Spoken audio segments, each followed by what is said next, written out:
Empecemos otra vez. Bien. Este va a ser el intercambio gaseoso a nivel de capilar pulmonar. Bien. Tenemos en estructuras macroscópicas el alveolo pulmonar y el capilar sanguíneo, que estaría posicionado en la membrana hematogaseosa, se llama eso.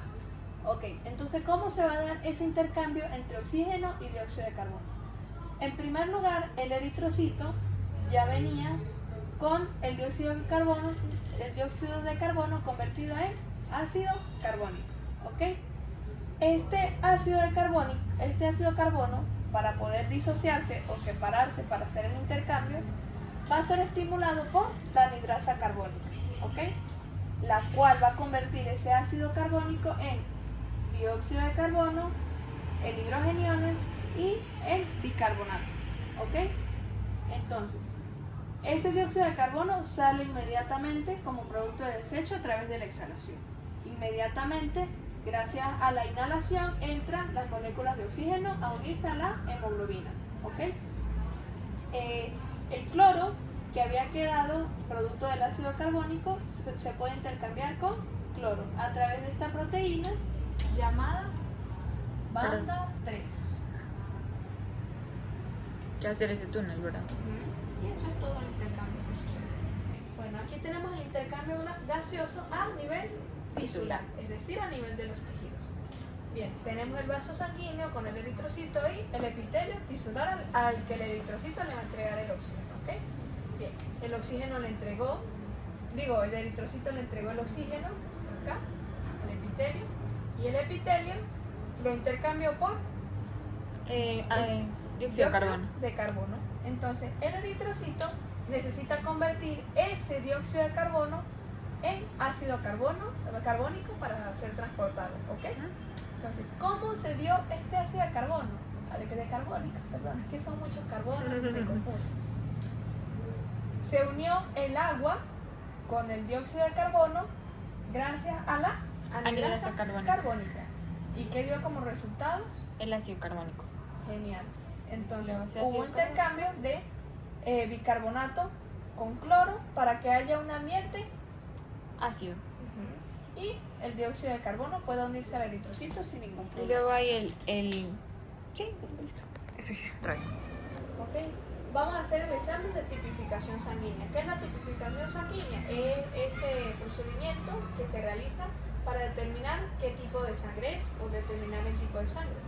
¿Cómo se determina? Por la aglutinación. ¿Qué es la aglutinación? Es esa reacción antígeno-anticuerpo.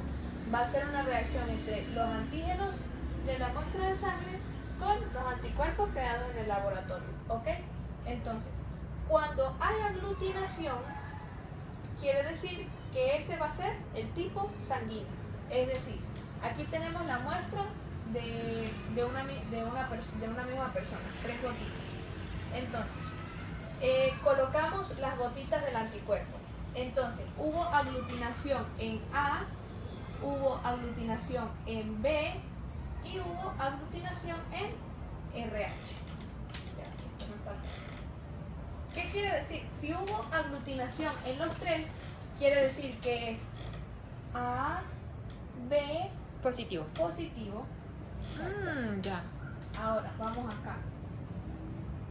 Hicimos el mismo procedimiento, pero solo hubo aglutinación en A y en RH positivo.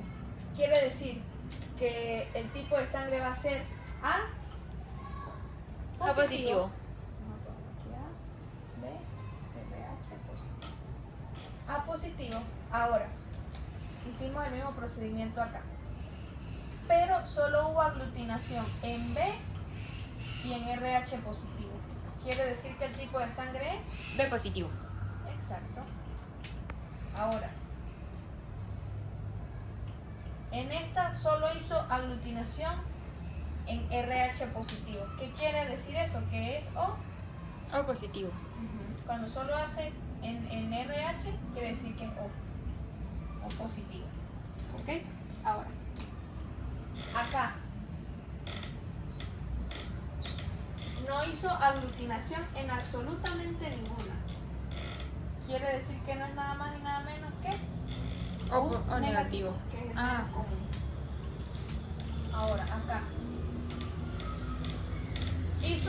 aglutinación solo en B, solamente en B.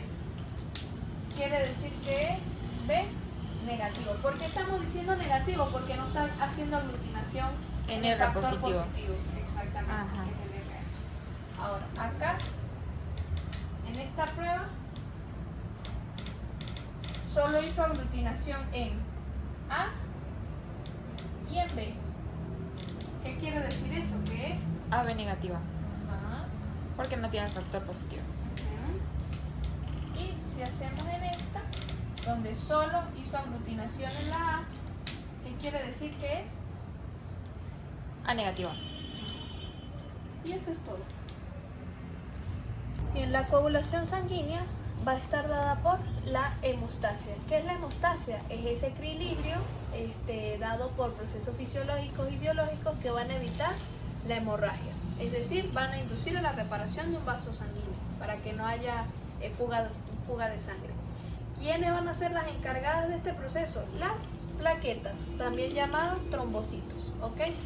¿Cuál es su duración? De 9 a 12 días. Bien. Sus valores normales de 150.000 a 400. Exactamente. ¿Cómo va a ser la morfología de estas plaquetas? Va a tener una porción hialómera, que básicamente va a ser su membrana y su esqueleto, y una porción granulómera, que es una porción central donde va a tener las hormonas y los factores que va a segregar. ¿Ok? Entonces, en sus gránulos tenemos tres tipos: gránulos beta, gránulos delta y gránulos alfa. Los gránulos de beta son bastante escasos, casi no tienen. Los gránulos delta son los que van a segregar serotonina, histamina y ATP, los cuales son mediadores de la inflamación. Ahora, los gránulos alfa van a tener 4 factores importantes que se van a llamar factor activador de plaquetas, factor de Willebrand, factores plaquetarios y factor de crecimiento derivado de las plaquetas, valga la redundancia. Trombopoyesis. Bueno, tenemos la trombopoyesis, que no va a ser nada más ni nada menos que ese proceso de formación de plaquetas o trombocitos. Todo empieza desde la célula madre pluripotencial, la cual se va a dividir o se va a formar en mieloblasto. Ese mieloblasto, por acción de la trombopoyetina, se va a diferenciar en megacardioblasto. ¿Ok? Ese megacarioblasto va a pasar a ser premegacariocito, luego megacariocito, y ese megacariocito finalmente en plaquetas. Todo este proceso también va a estar ayudado por la interleucina 3. Ahora, ¿de dónde viene esta trombopoyetina que nos hizo la diferenciación de mieloblasto con megacardioblasto? Del hígado. Viene del hígado.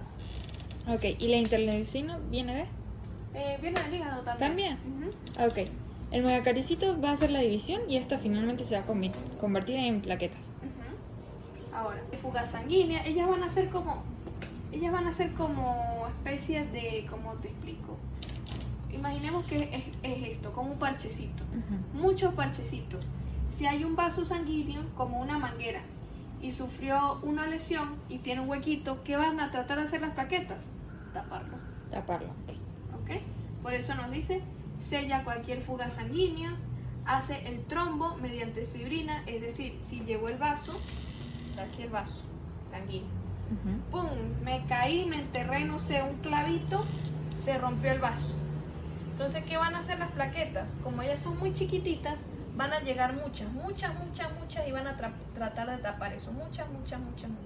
Y al haber muchas y al acumularse, eso se va a llamar tapón plaquetario.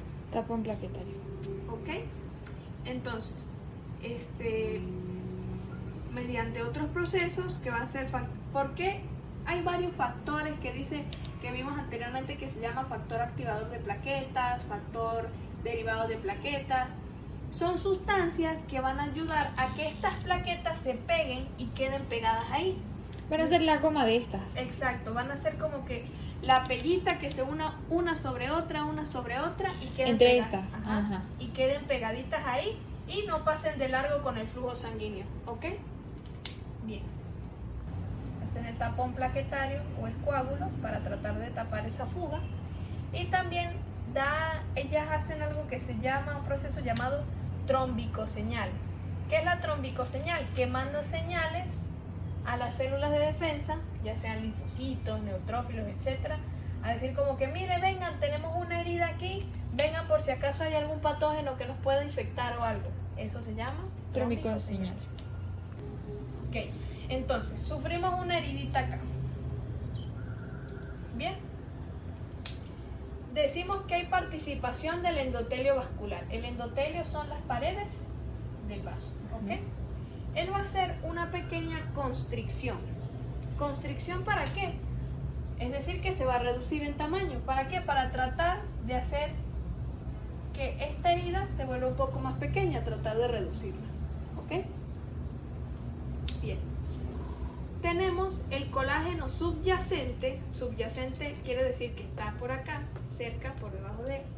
Este colágeno, una vez que aquí hay una ruptura, él se activa. Él está como ahí dormidito, tranquilo. Un tipo tranqui, chill de cojones. Entonces, ¿qué sucede? Hubo una herida acá, él de una vez se activa.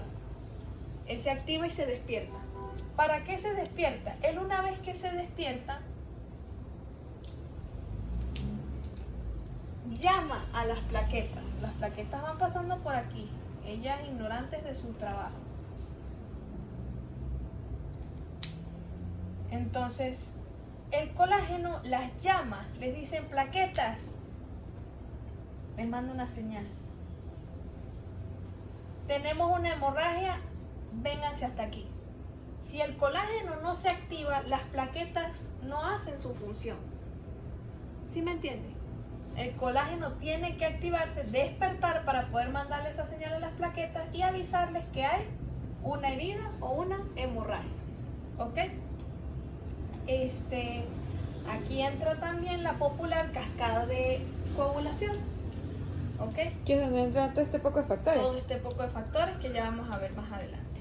Ahora, bien. Ya sé, esos factores de coagulación fueron los que vimos en bioquímica el año pasado. Sí. Que no lo vio la profe Galleta. Ok. Ahora, una vez que ya ha pasado todo y ellos forman su coagulito acá, las plaquetas se unieron acá, hicieron el coágulo, el tapón, el endotelio ya logró repararse.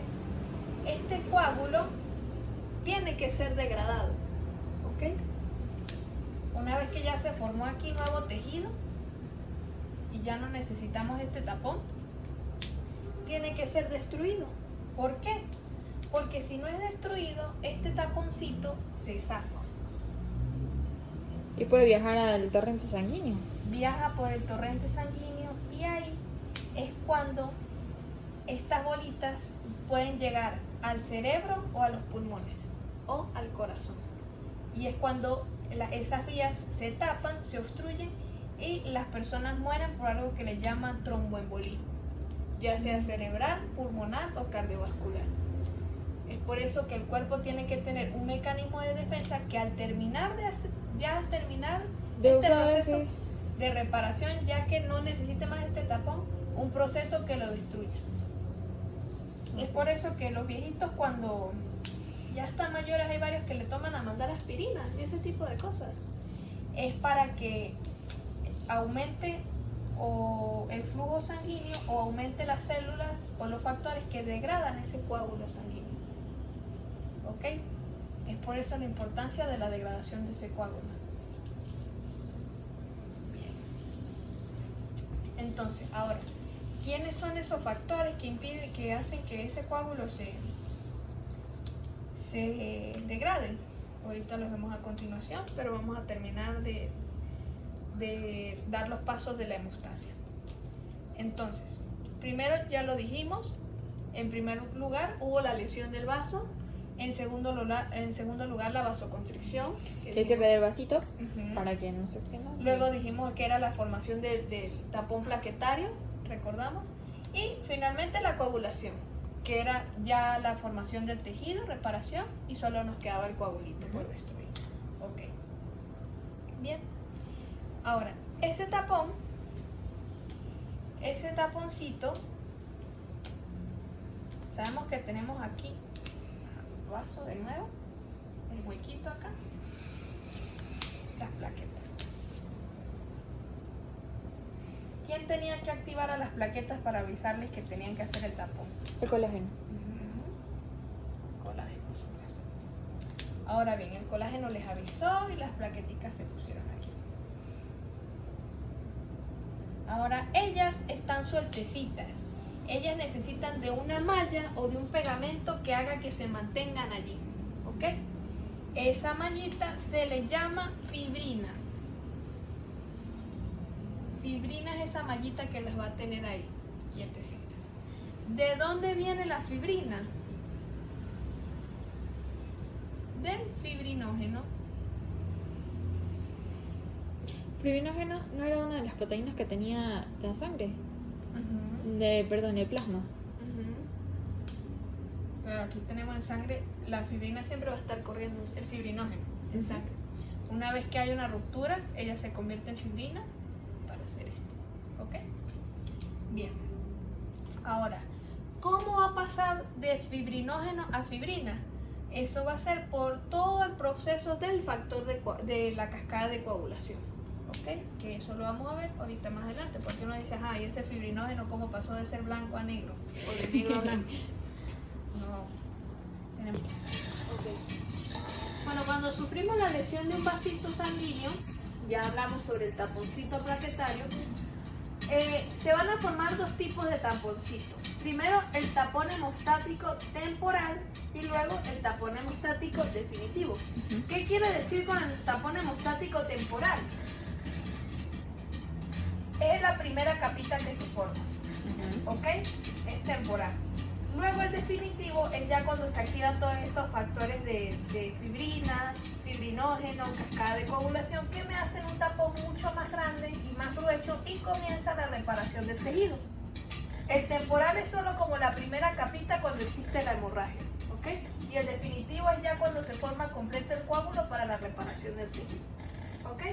Entonces, vamos por paso aquí. Como ya dijimos, todo el proceso que sucede, lesión, primero la lesión, luego ocurre la vasoconstricción,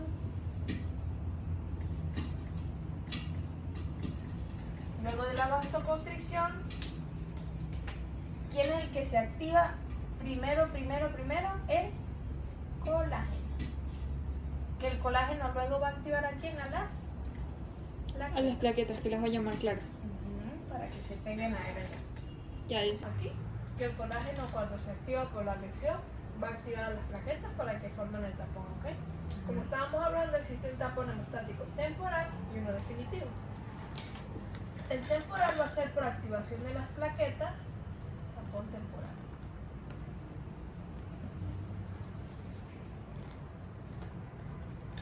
Va a ser por el tapón de las plaquetas, que dijimos que van a hacer esa capita que van a tratar de detener la hemorragia, ¿ok? Eso se llama agregado o adhesión plaquetaria, ¿ok?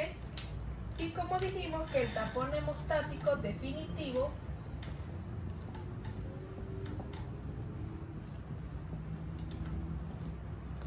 ya iba a ser por la activación de la cascada de coagulación que habíamos dicho, ¿bien? Se activa la cascada de coagulación para activar a la fibrina, al fibrinógeno de coagulación, que va a activar todo ese tipo de factores, ¿ok? Esa va a ser la diferencia. Ahora vamos con cómo se forma cada uno de estos. Primero, cómo se forma el tapón temporal.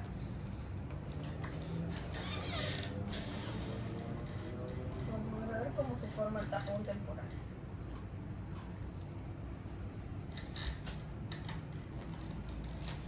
Tapón temporal.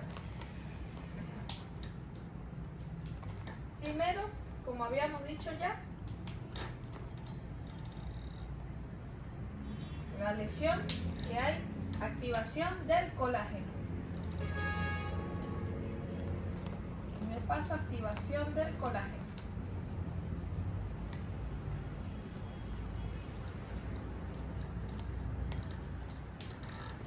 Entonces, ¿A quién va a activar? A las A las plaquetas. plaquetas. Estas plaquetas van a agarrar la señal y se van a empezar a unir acá. Ahora, gracias a quién pueden ella pegarse aquí al endotelio. Gracias al Fibrinógeno. el fibrinógeno, el que va a ser la mallita que lo sostiene. Sí. ¿Dónde quedamos? En factor de Willebrand. Ok, el factor de Willebrand, veámoslo como que esas manitas que tienen las plaquetas para agarrarse acá. ¿Ok? ¿A qué se van a agarrar? Aquí a veces hay unas cositas que se llaman integrinas. Ellas como que se van a agarrar a esas integrinas y van a quedar pegaditas ahí. ¿Ok? Entonces, aquí nos dice que qué se observa cuando ocurre todo este proceso. Primero, pseudópodos. Pseudópodos van a ser como que las plaquetas van a cambiar de forma. Ellas son así redonditas y van a sacar los bracitos que les dije. Eso se llama pseudópodos, que van a ser el factor de Willebrand. Ok. Cambios de forma, por supuesto, la plaqueta cambia de forma y expulsión del contenido de gránulos, que dijimos que los granulitos eran todos esos factores que expulsan. Que estaban dentro, claro. Todos esos factores que tiene allá adentro. ¿Ok? En cuanto a factores activadores, por supuesto, el principal va a ser el colágeno. Luego tenemos la trombina, que es la cascada de coagulación, y por supuesto, factor activador de plaquetas. Todos esos factores se activan. Activador de plaquetas. Bien. Ahora, ¿cómo se llama este proceso acá como cuando se unieron las plaquetas? Adhesión plaquetaria, no tiene otro nombre. Plaquetas unidas a endotelio, adhesión plaquetaria. Ahora, la diferencia con agregación plaquetaria es cuando las demás plaquetas empiezan a unirse acá para formar el tapón. ¿Okay? Ah, claro, que llega más, eso es agregación. Adhesión es pegarse, agregación llega más. Esa es la diferencia. Es decir, agregación, las plaquetas se adhieren entre sí. Una sola. Ok. ¿Qué me va a formar esa agregación plaquetaria? El trombo plaquetario. Puede decirse trombo plaquetario, tapón plaquetario o coágulo plaquetario, como lo quiera llamar. ¿Ok? Estos agregantes ADP, trombina, toda esta agregación de plaquetas, todo ese tapón. Me van a ayudar factores como ADP, trombina, que es uno de los factores de la cascada de coagulación, tromboplastina,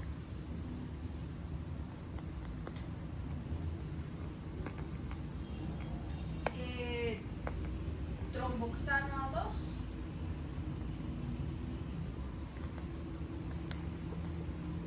y trombospondina. 4 T le digo yo.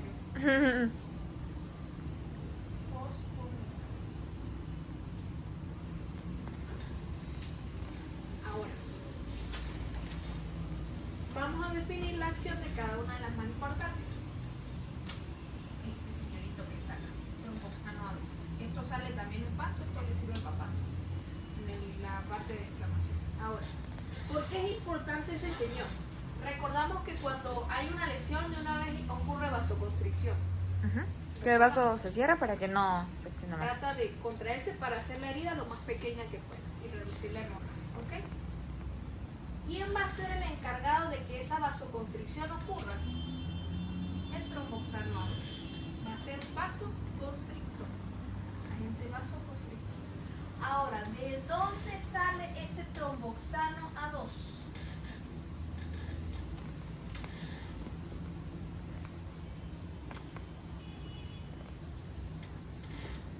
¿De dónde sale? Él va a ser un lípido. O sea, grasa. ¿Ah? Grasa. Un lípido. Un ácido graso caso es ya la molécula, el lípido dividido. ¿Ok? ¿Por qué es un lípido? Porque él está en la membrana. Y la membrana no es de otro origen sino lipídico. ¿Ok? La membrana no es de otra cosa sino de lípidos. Entonces él es una moleculita que va a estar en las membranas de las células. ¿Ok? Entonces, ¿qué pasa? Cuando se desata todo esto de la lesión, la activación de plaquetas, el factor activador de plaquetas va a llegar acá. Se hizo la lesión.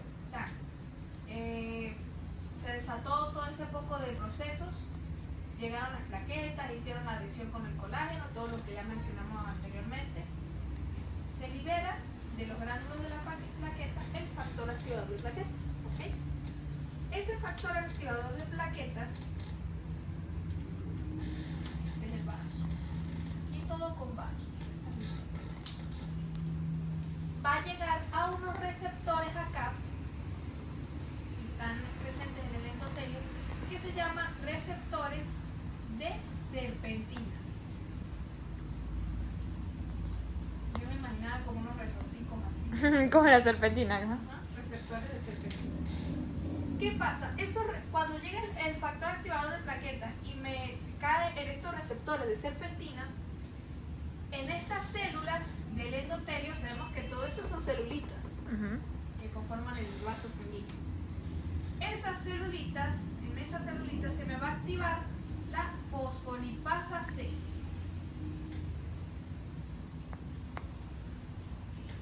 ¿Ok? Esa fosfolipasa C se va a transformar en diacilglicerol.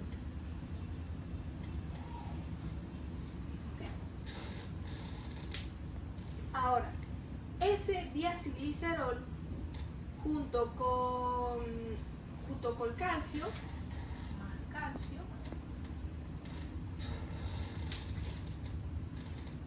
me van a sacar de la célula o de la membrana como tal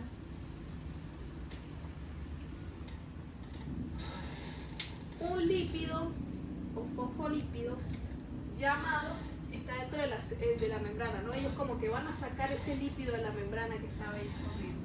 Un lípido llamado ácido araquidónico.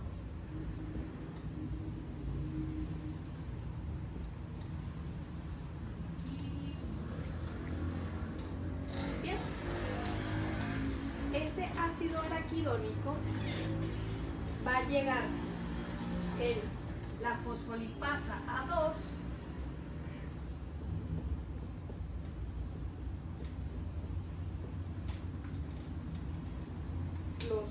los sacan de la membrana, como ya dijimos, y una vez afuera, vamos a borrar ese paso porque esto es lo más importante. Una vez afuera el ácido araquidónico, va a llegar una enzima llamada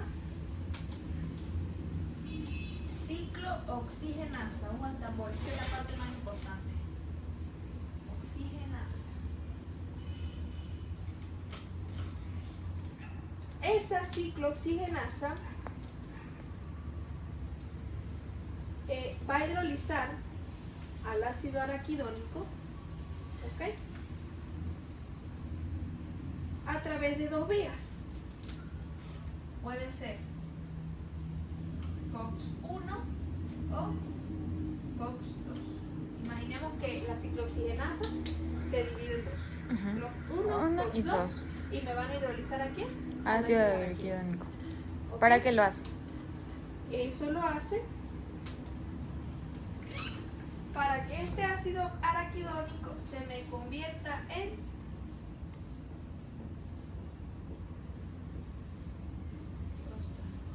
Prostaglandina. Un mediador de la inflamación. principal. Prostaglandina. Ok, esa prostaglandina puede ser prostaglandina G2 o prostaglandina H2. Ahora, ¿qué pasa? ¿Qué pasa con esos dos tipos de prostaglandinas? Esta, gracias a el tromboxano A2 sintasa, se va a convertir en tromboxano A2. O sea, es como un círculo. Ya. No, empezamos de aquí. Lo que pasa es que había puesto aquí de cómo se forma el tromboxano. ¿Ok? Entonces se va a formar tromboxano A2, el cual es un Vasoconstrictor. ¿Y qué pasa con la prostaglandina H2? Lo único que va a hacer es que se va a convertir en lo contrario. Se va a convertir en PGI2, el cual es un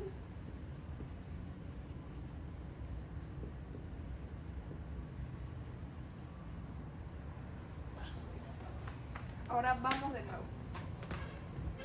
¿Cómo se va a formar el tromboxano A2? Una de las moléculas más importantes para la... Vasoconstricción. Bien. Hubo la lesión del endotelio, ¿ok? Ujú. Vino las plaquetas, todos esos factores.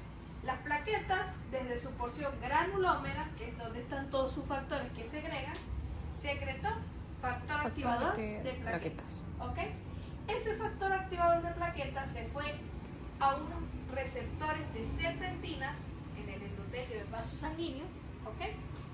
Justo al llegar a esos receptores se activó la fosfolipasa C. Ujú. Esa fosfolipasa C se convirtió en diacilglicerol y el diacilglicerol junto con el calcio sacaron el ácido araquidónico de las membranas de las células. ¿Ok? Ellos lo sacaron. Véngase para acá que lo necesitamos. ¿Ok? Una vez ese ácido araquidónico fuera de la célula, llega la ciclooxigenasa, que se divide en COX-1 y COX-2. Ese COX-1 o COX-2 me hidrolizaron al ácido araquidónico para convertirlo en prostaglandina, uno de los principales mediadores de la inflamación. Esa prostaglandina se me convirtió en prostaglandina G2 y prostaglandina H2. La prostaglandina G2 es quien se va a convertir en Tromboxano A2. el cual es un Vasoconstrictor, que era el que estábamos hablando, el principal. y la otra que me quedó, H2, se va a convertir en I2 y me va a hacer el caso contrario. Va a ser vasodilatador. Entonces, si preguntan, por la vía de el ácido araquidónico o por la vía de las prostaglandinas, la prostaglandina destinada a ser tromboxano A2 es La prostaglandina G2 y la H2, vasodilatación. Ahora, si me dice qué factor activa el proceso de formación de tromboxano o ácido araquidónico, Factor activador de prostaglandinas. de plaquetas. De plaqueta. Si preguntan cuál de los siguientes componentes es un activador de agregación de plaquetas y vasoconstrictor, El tromboxano. ¿y quién es vasodilatador? ¿Cómo se llama? El PG2. PGI2. PGI2. Pero el principal es ¿quién es Tromboxano. vasoconstrictor? Tromboxano. Tenemos algo llamado factor de crecimiento de plaquetas, ¿ok? Sabemos que cuando ocurre una lesión necesitamos cicatrización, ¿ok? Para la reparación del tejido. Una vez que se ha dado este proceso del tapón plaquetario, las plaquetas segregan el factor de crecimiento derivado de las plaquetas, valga la redundancia, factor de crecimiento, que es un factor que se va a los tejidos donde hay músculo liso, sobre todo aquí, por supuesto que los vasos sanguíneos son de músculo liso. ¿Qué va a pasar? Va a estimular estas células para que se multipliquen, para que se acelere su multiplicación. ¿Y por qué necesitamos que estas células se multipliquen? Para poder hacer la reparación del tejido. Eso es lo que va a hacer el factor activador el factor de crecimiento derivado de plaquetas. va a hacer que las células del tejido del músculo liso se multipliquen para hacer la reparación. ¿Ok? Eso es.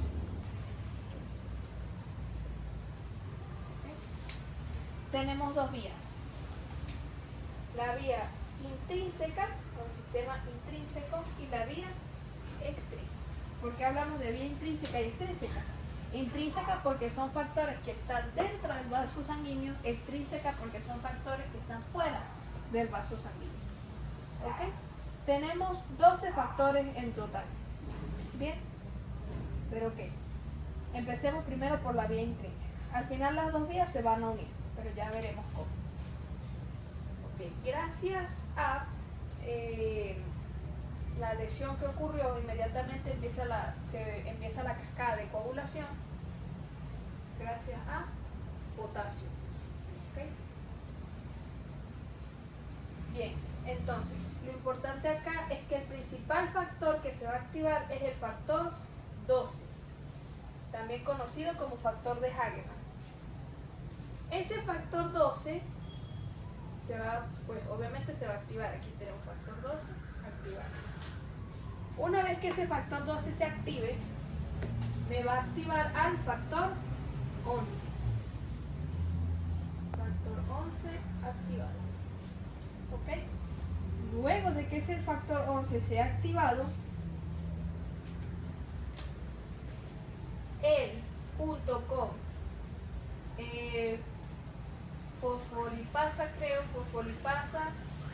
calcio y el factor 8, ellos van a activar al factor 10. Entonces aquí tenemos factor 10 activado. Bien. Ahora bien, vamos con la vía extrínseca. Gracias a factores como el factor tisular, la tromboplastina,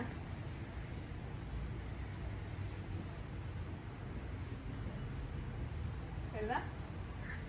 Me van a activar al factor 7. Entonces va a ser factor 7 activado. Ese factor 7, gracias también a la tromboplastina, a calcio y a fosfolipasa, junto con ambos me van a activar al factor 10. Ahí es donde se unen ambos sistemas. Ok. Luego, ese factor 10, junto con, igual lo mismo, calcio, pero esta vez en vez del factor 8, factor 5. Me va a activar al factor 3. ¿Quién es el factor 3? La protrombina.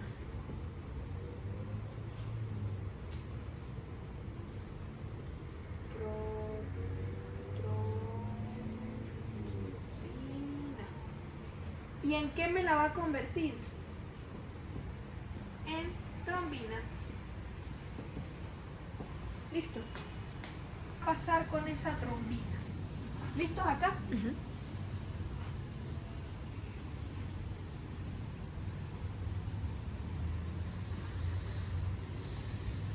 El calcio siempre va a estar presente en esa activación. ¿Okay? Entonces, ¿qué va a pasar con esa trombina?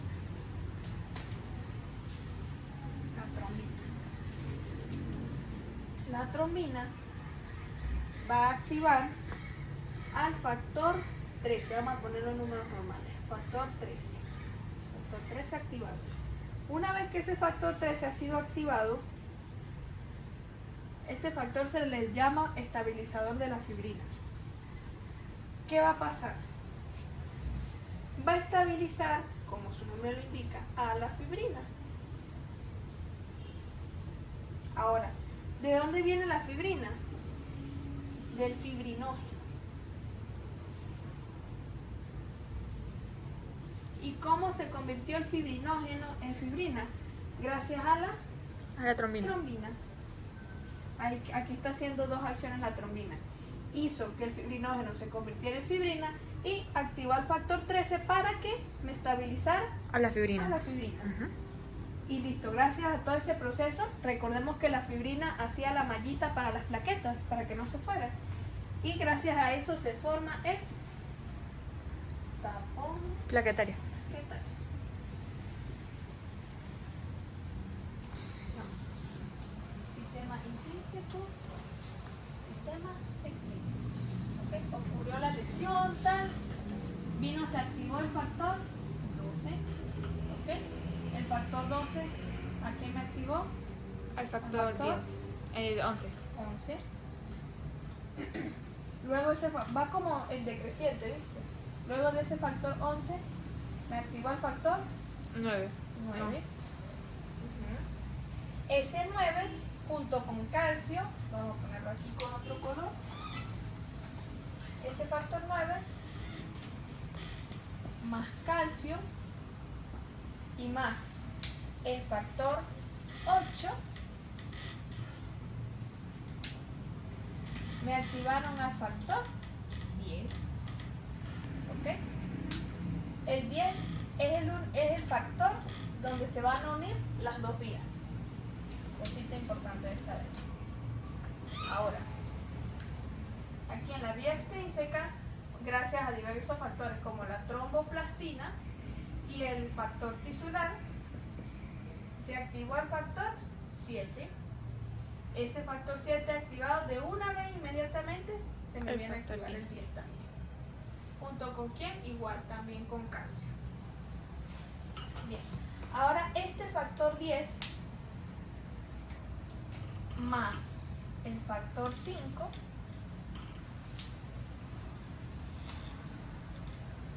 pasó a ser que el factor 3 se convirtiera en trombina.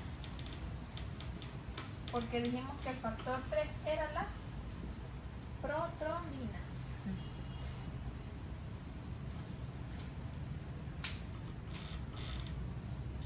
Y eso es todo. Entonces, factor principal que se activa, lo más importante, factor principal que se activa en la vía intrínseca. El Factor 12. Factor que se activa en la vía extrínseca. El 7. El 7. ¿Ok? El 7. Factor el cual confluyen ambas vías. El 10. Factor que junto con el 10 hace que la protrombina pase a trombina. El 5. Y ahora, el más importante de todos. ¿Qué factor es la protrombina? El número. 3. ¿Y en qué se convierte la protrombina? Trombina. Lo más importante. ¿Quién me activa a la protrombina? El factor 10 y 5. ¿En qué se convierte la protrombina? En trombina. Bueno, pasar a fibrina. Y que activaba también el factor 13, que era el estabilizador de la Fibrina. Y listo, se formó el tapón hemostático plaquetario. Listo. Eso es todo. Se llaman factores anticoagulantes. Básicamente van a ser como especies de unos macrófagos que se van a comer el coagulito, lo van a degradar. Entonces, En fibrinólisis. fibrinólisis, va a un factor que se llama plasminógeno, que se va a convertir en plasmina. Todo viene de nógeno y en mina. No sé por qué, pero bien. Se va a convertir en plasmina y esa plasmina es la que va a hacer que la degradación de ese coágulo. ¿Ok? Hay otros factores como textura del endotelio, también esos también se llaman anticoagulantes. Tenemos la proteína C. Este es un trabalengua que yo no le entendí muy bien a la profesora, todavía lo tengo así, que por lo menos dice que la proteína C inactiva al bloqueador del activador del plasminógeno tisular del 5 y del 8. Yo así. ¿Qué es eso? ¿Qué? Pero no, eso no lo pregunto. Lo importante es que sepas los factores, que la plasmina es la que degrada además de factores como la textura del endotelio. Y tenemos que el óxido nítrico es vasodilatador potente y también óxido nítrico es vasodilatador. Que habíamos dicho que cuál otra era vasodilatador. El vasodilatador era PG2. PG2. Esos PG2 venía de dónde? De prostaglandinas y ay, ya va. Prostaglandina. Sí, no. Sí. De la prostaglandina. ¿Y la prostaglandina venía de dónde? De ácido araquidónico, que era hidrolizado, no mentira, ¿cómo es que se Sí, llama? hidrolizado. ¿Por quién? Por la citoxigenasa. Ciclooxigenasa. ¿Y el ácido araquidónico dónde estaba? ¿De dónde lo sacaron? El ácido araquidónico venía de un proceso que hicimos antes. No, pero ¿él dónde está? ¿De dónde lo sacaron a él? ¿Él dónde estaba quietecito ahí durmiendo? No, ese es el colágeno. En la membrana, ¿qué? En la membrana. En la membrana celular siempre va a estar. Sí. Lo que van a hacer el diacilglicerol y los demás es sacarlo de la membrana. Porque él está allá dentro de la membrana. Lo que van a hacer es sacarlo de ahí. Ok. Como para que se active. Mire, salga de ese cuarto y deje de pereciar. Salga de ese... Así tal cual. Bien. Anticoagulantes como la antitrombina. Recordamos que de la protrombina pasaba a trombina. Y la trombina es la que hace el fibrinógeno y todo eso para hacer el coágulo. Bueno, tenemos la antitrombina, que es para inhibir esa trombina y me deje de... O sea, como para detenerla. Exacto. Ahí el nombre lo dice, antitrombina. También tenemos el complejo heparina, que va a ser el complejo antitrombina. Y también tenemos como inyecciones que vienen de heparina y warfarina, pero eso ya es a nivel clínico, no es a nivel fisiológico. Entonces, anticoagulantes, heparina, antitrombina, ¿sí? Aquí tenemos anomalías de la hemostasia. Esto es importante. Cuando hay disminución de plaquetas se llama trombocitopenia. Cuando hay anomalías de la hemostasia. Anomalías de la coagulación. Ajá. Cuando carecemos de plaquetas, que no tenemos plaquetas suficientes, se le llama trombocitopenia. Esas son las personas que a veces tardan mucho en sanar las heridas, sobre todo les pasa a los diabéticos. Y otros que tienen problemas sanguíneos como anemia, cáncer de sangre, no tienen suficientes plaquetas, por lo tanto se hacen una herida y es un desastre. No, casi que no sana la herida, o sea, o tarda demasiado. Y obviamente por su lentitud de que no sana rápido, se puede infectar, se puede complicar, etc. Ok. Bueno, eso se le llama a la disminución de plaquetas trombocitopenia.